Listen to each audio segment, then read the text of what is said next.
విజయవాడలో డయేరియా కేసులకు బుడమేరు వాటర్ కూడా కారణం కావచ్చన్నారు మంత్రి సత్యకుమార్. రిపోర్టులు వచ్చాక కారణం ఏంటో క్లారిటీ వస్తుందన్నారు.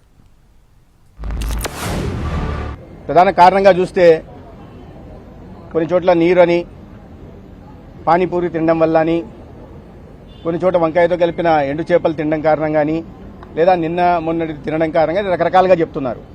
అయితే వీటిని అనేక రకాల వాటర్ శాంపిల్స్ని, స్టూల్ని కూడా శాంపిల్స్ తీసుకోవడం పరీక్షల కోసం పంపడం జరిగింది.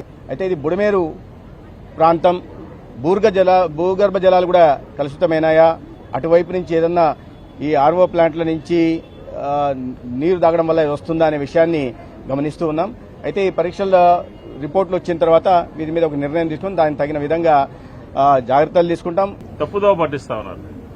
వినాయకుడి టెంపుల్ గుడిలో సంబంధించినటువంటి పందిల్లో ఏదో భోజనం చేశారు, లేకపోతే ఫ్రిడ్జ్లో పెట్టుకున్నటువంటి ఫుడ్ తిన్నారు అని ప్రభుత్వము తన బాధ్యతలు విస్మరించి ప్రజల మీదే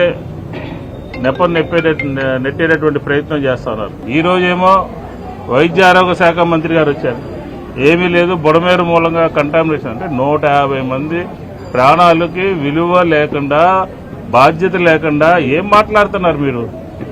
ఎందుకు జరిగింది చెప్పండి.